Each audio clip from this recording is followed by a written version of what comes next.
Hello, my name is Eric Wiley. I'm the owner of Lakeside Health Coaching. I am also adjunct faculty at Pacific Lutheran University in their kinesiology program. Welcome to integrate Blue Zone principles into your coaching programs and training facilities. No, I'm not going to stand here and read you the slides. First thing there, you got it covered. I am going to make sure you are in the right place at the right time, and I hope you stick around. A couple of things I've got sprinkled in there in the program for you. We're going to get to what are blue zones. We're going to look at some practical examples. And at the end, I'm going to give you a couple of social media ideas that you can implement for your facility, your clients.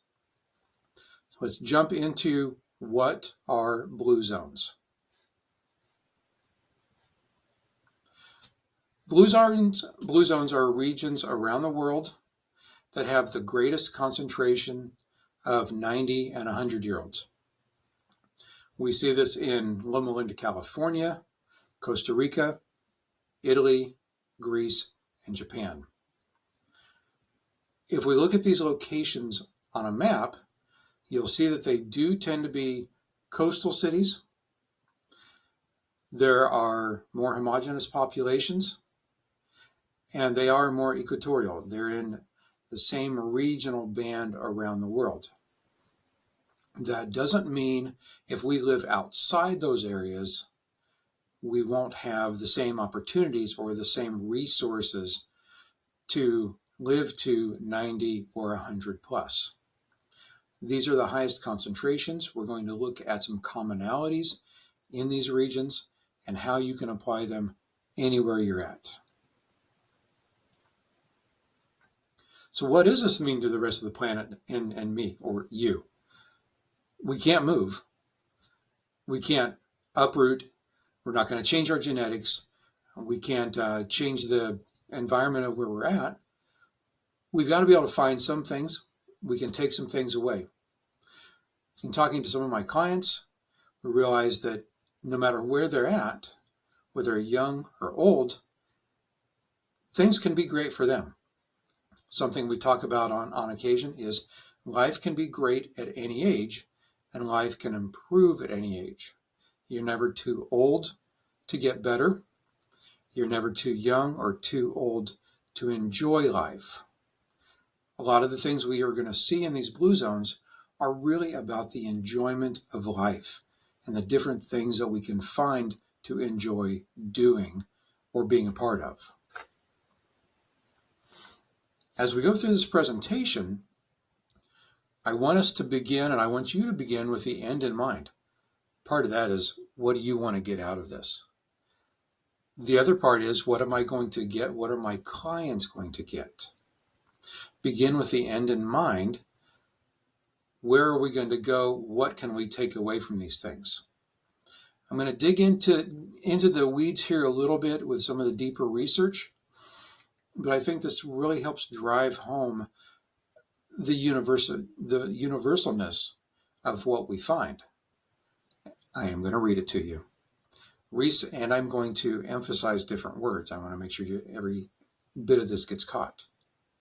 Research has not identified any unique factors in these environments or populations.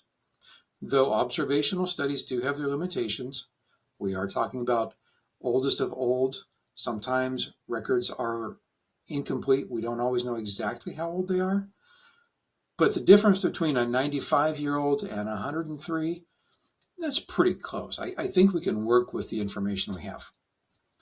All of the evidence points to these outcomes being the product of known influences, including diet, exercise, social activities, and so on.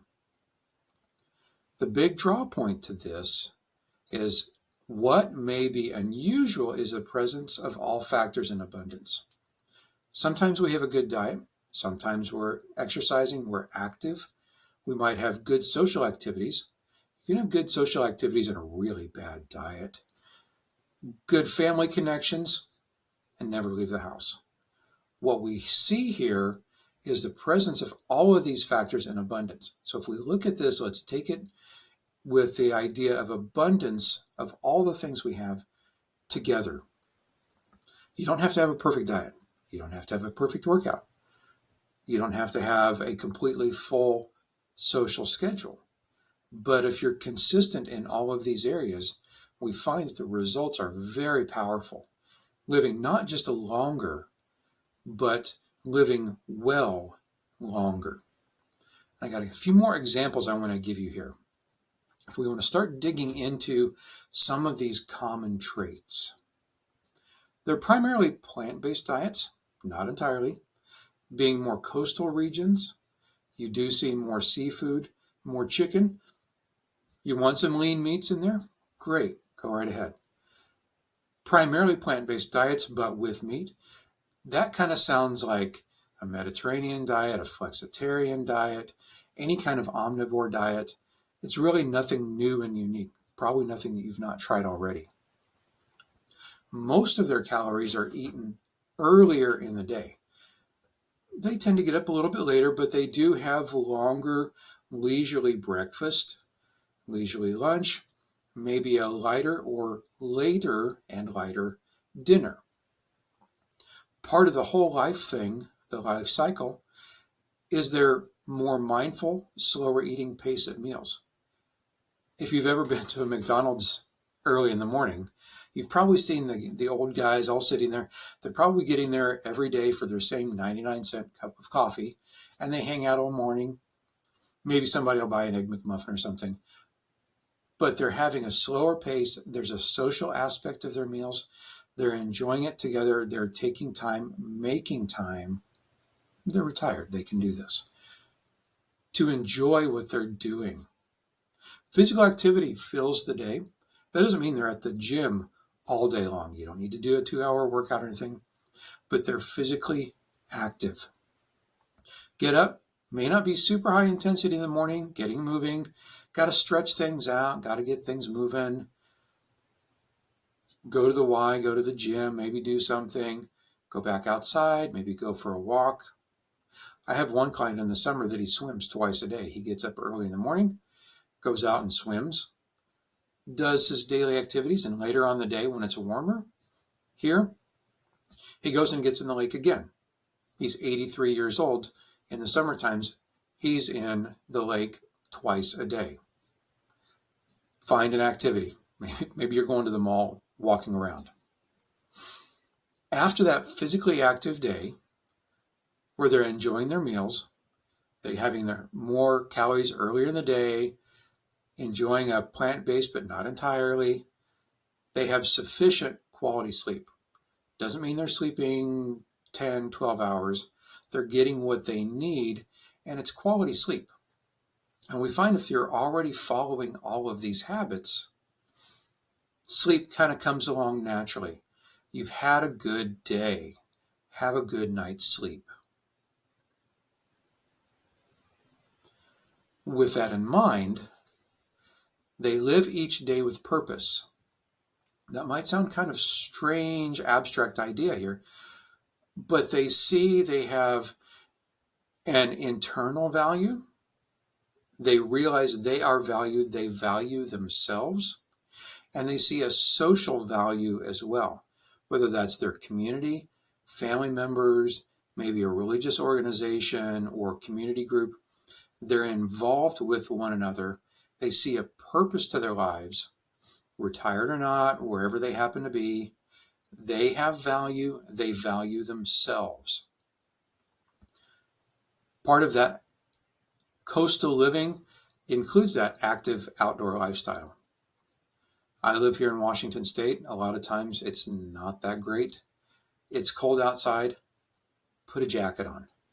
They might still go for a slow walk. They might be inside on some days.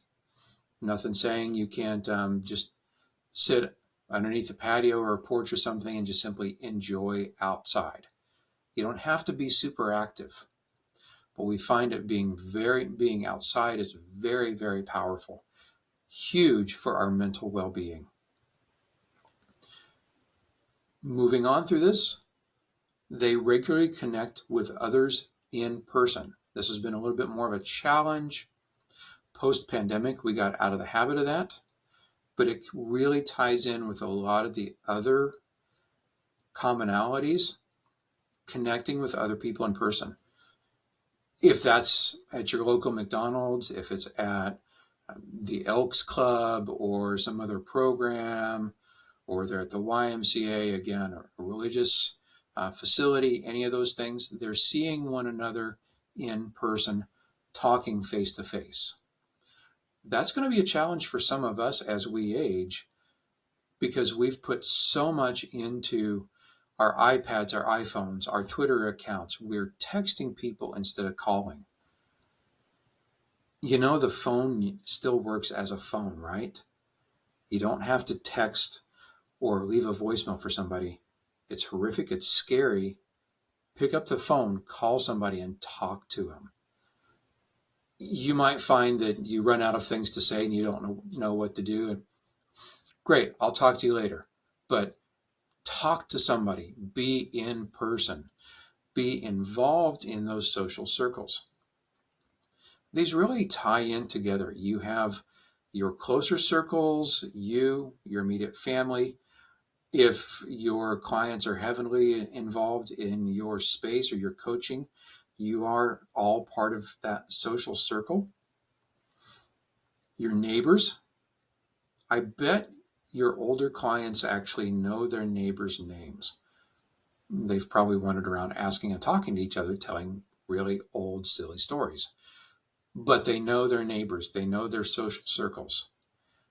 Encourage your older clients to be involved. If they're having issues, having those social circles really creates kind of a safety net for them when they have days that they're not doing so well. They can connect with their community circles. There's 9 core traits of blue zones. Going back to earlier, what is unique is all of these in abundance.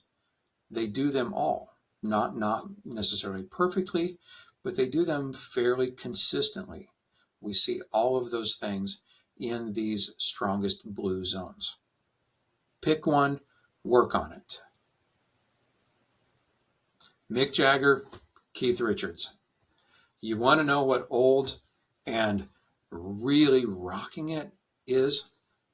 Mick Jagger, Keith Richards. They're 80. They're on tour. Okay, the tour is sponsored by AARP.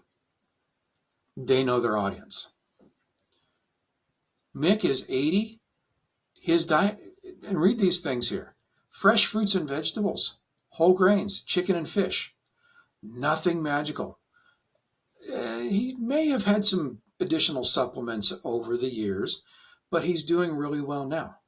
He trains regularly, more consistently than probably the vast majority of us, more broad spectrum, weightlifting, running, kickboxing, Pilates. He has a trainer. Reading an article, he has his pre-tour rehearsals were hours of dancing 7 days a week for 6 weeks before they even started the pre-tour rehearsals. I don't know that I could, I don't dance. I don't know that I could do that 7 days a week for 6 weeks and then start getting ready for some kind of big concert. Mick is actually a pretty good example for us to look at as to how to live older well. And I think he's having a blast. He's hanging out with Keith Richards. Keith? Well, let's see what we've got from Keith.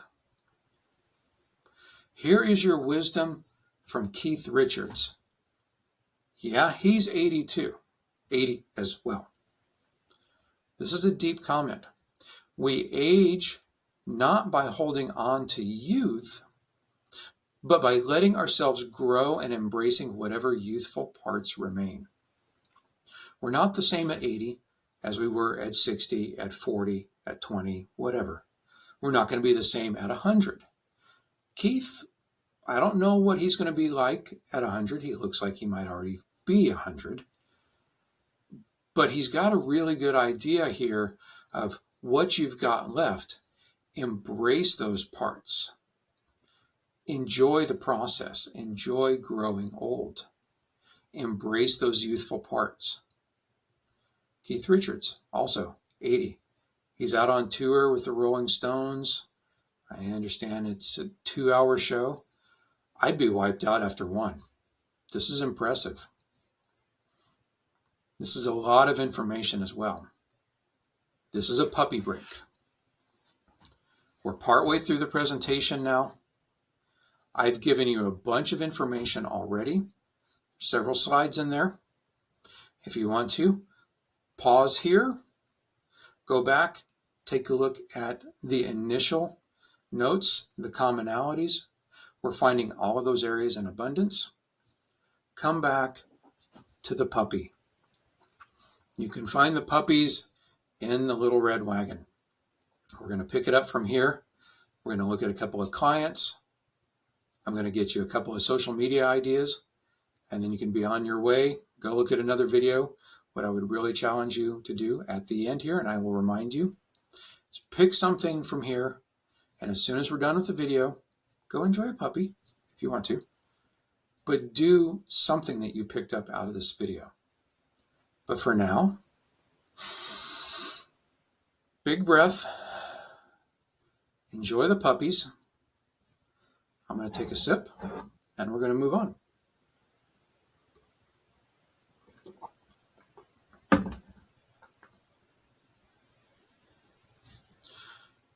Promote healthy lifestyles.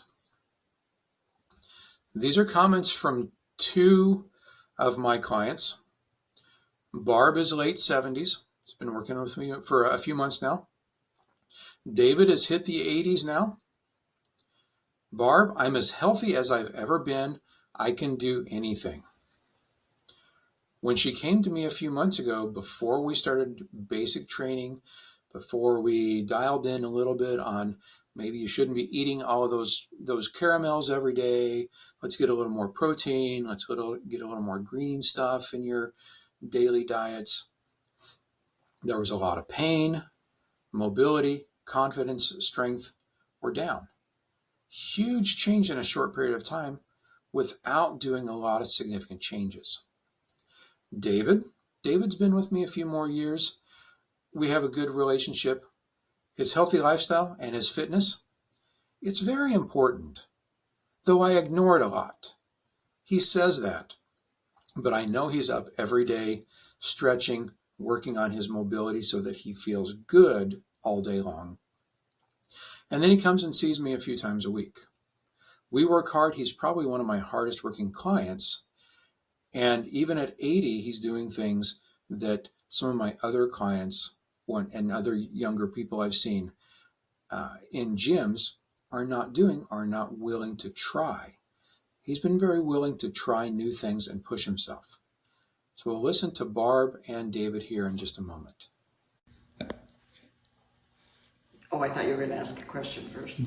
That was the question. What have you seen in you and your husband's for my life? husband, he's doing tennis and walking about 3 miles a day, and he's lost a good deal of weight, and he tells me he no longer has to, well, he runs for tennis balls now, where before he couldn't. So he's having a lot more fun playing tennis. He can play at a higher level.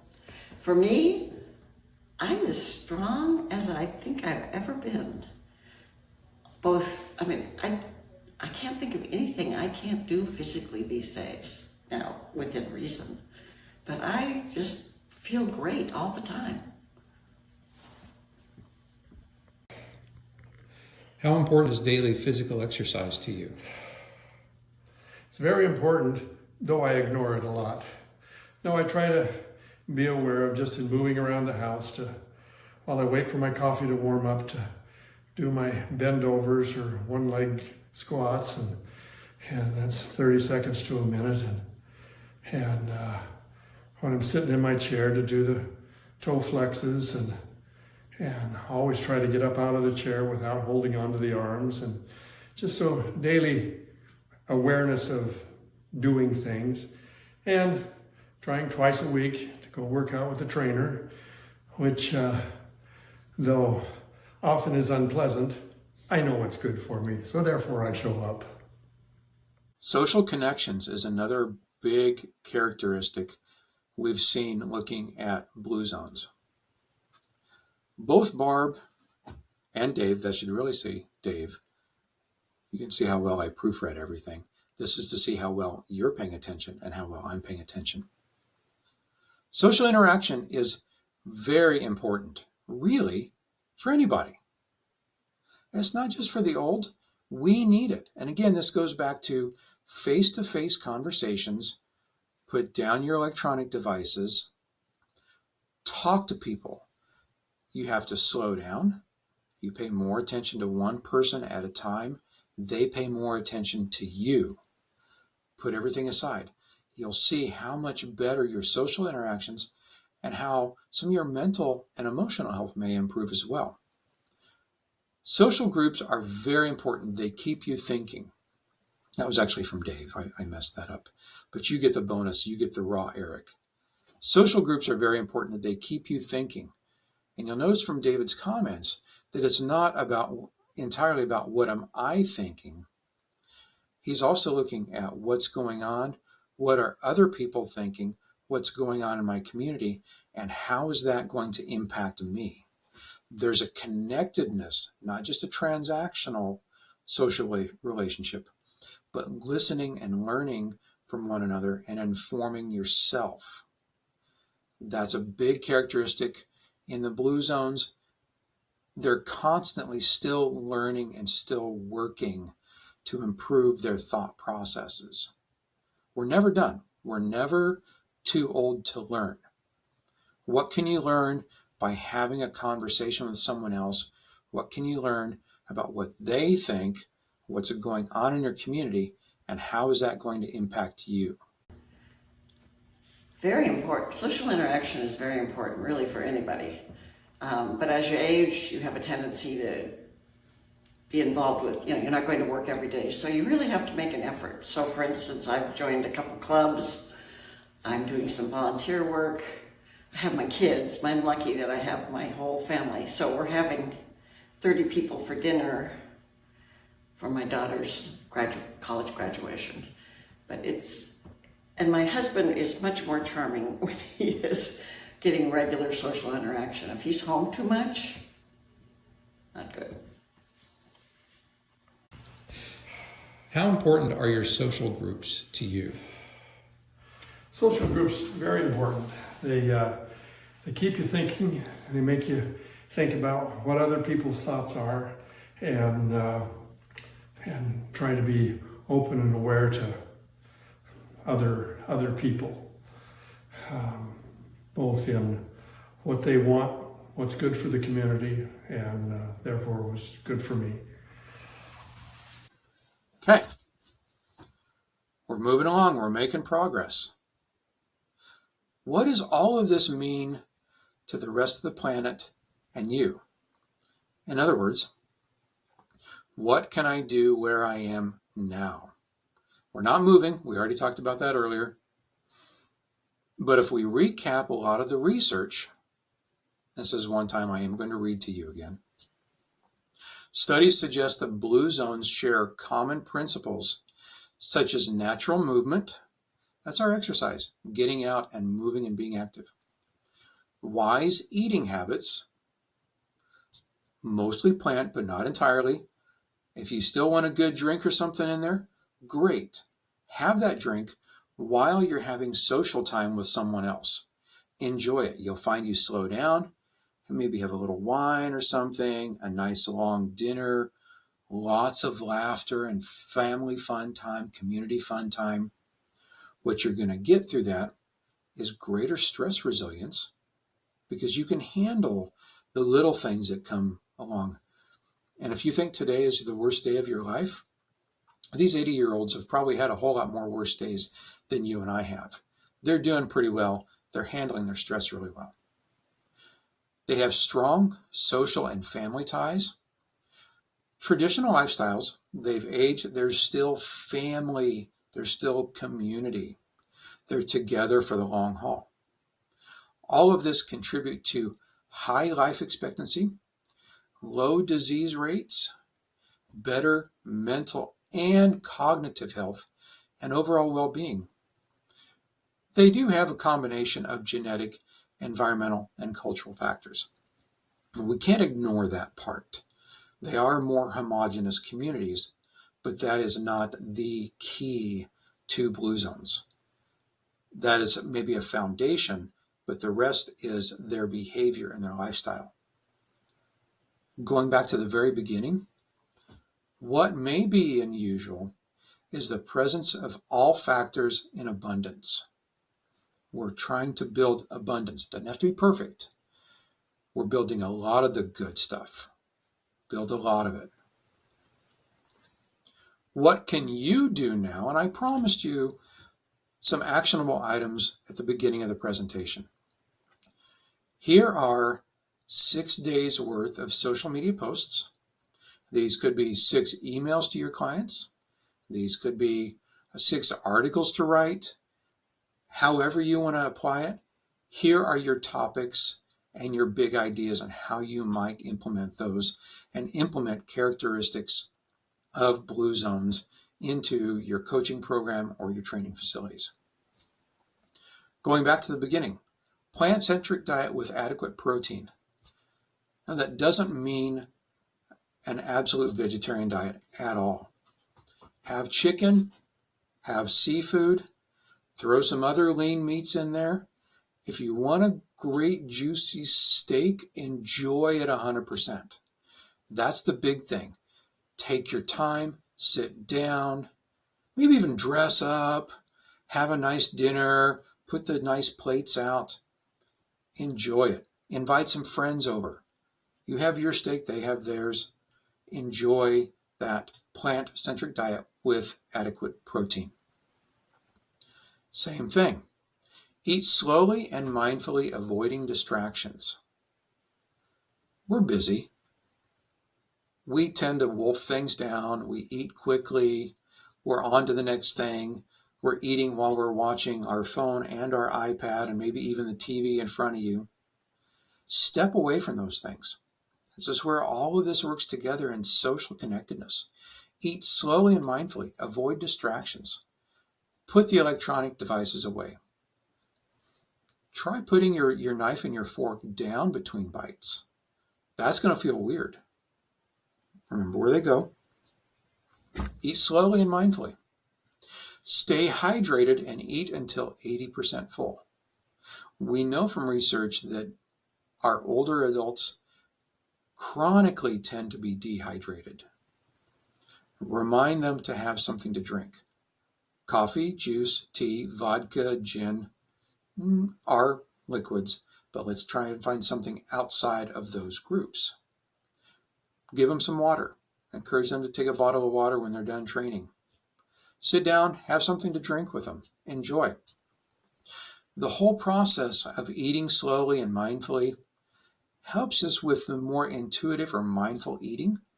You could always apply those ideas here in eating until about 80% full. I met one of our oldest clients at an old gym. He was in his mid-90s, and he gave himself the opportunity. He could eat anything he wanted, but he could only have one serving on one size plate. Cooked whatever he wanted, enjoyed every bit of it, but he had a smaller plate, and that mechanical limitation helped him stop eating before he was completely full. Talk to your clients about how full they're eating, how distracted they are, how hydrated they are. Let's look at 3 more. Unplug from social media and devices regularly. You don't have to wait until you're retired to do this. Start now. Start today. In fact, when you get done watching, do whatever you absolutely have to do, and then maybe put everything aside for a while. You've probably been sitting here watching a presentation for a long time. Get away from the electronic devices. Unplug from social media. Our seniors, they're getting pretty smart. They're navigating things. I don't think they're on TikTok very much. That's changing. Get out of social media. Get your head out of your electronic device. Remember, when you do that, you can stand up tall, get that good posture again. There's your motivation for unplugging from social media. It can help you with your posture. See if you can tie those two together. Get 8 to 10 hours of quality sleep. Now, I've given you a number there of 8 to 10 hours, but what's really more important is quality sleep. Don't force yourself to go to bed. Don't tell your clients they have to have 8 to 10 hours. We want them to be rested, but we want to make sure that they're getting quality sleep. If that means they get up early with the chickens, or they're going to stay up late because they're night owls now, whatever works for them. One moment, please.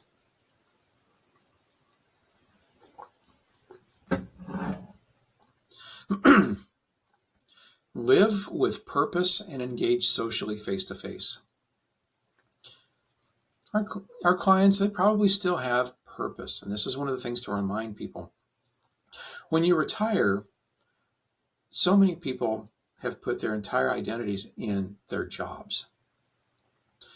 The blue zones, we find their time from retirement to their 90s or 100s has been a long time.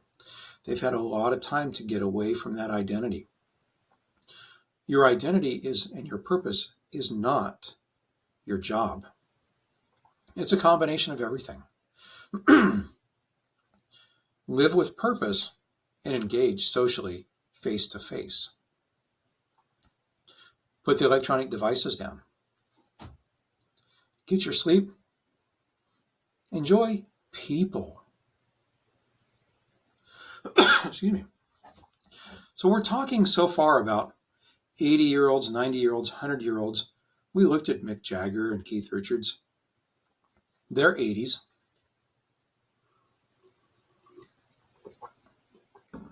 But if we look at the oldest verified individuals in history, and the list I have here are the oldest women verified in history, we'll see the oldest woman in recorded history was 122 years. Mick Jagger and Keith Richards are barely halfway even there. That's like talking to a 40-year-old and saying, you've got another 40 years. You've got more of your life. Or a 50-year-old and saying, hey, you might have another 50 years to go. 119 years, 118, 117 years. We do see, if you notice in there are several Japans. They've lived long lives. We've got a long ways to go. Even at 50, 60, 70, 80, we've still got a long ways to get to 90 and 100. There's a lot to do there. We need to be healthy. We need to be active and just keep living our life every day. Potentially there's a lot more to come. Thank you for joining me on this presentation. I would love to talk to you some more about blue zones. It's one of the things I teach with my clients. It's also one of the aspects that I teach at the university. If you want to learn more about both the behavioral side of it, the cognitive side and the learning side, emotion, mental wellness, reach out to me. There's my email address.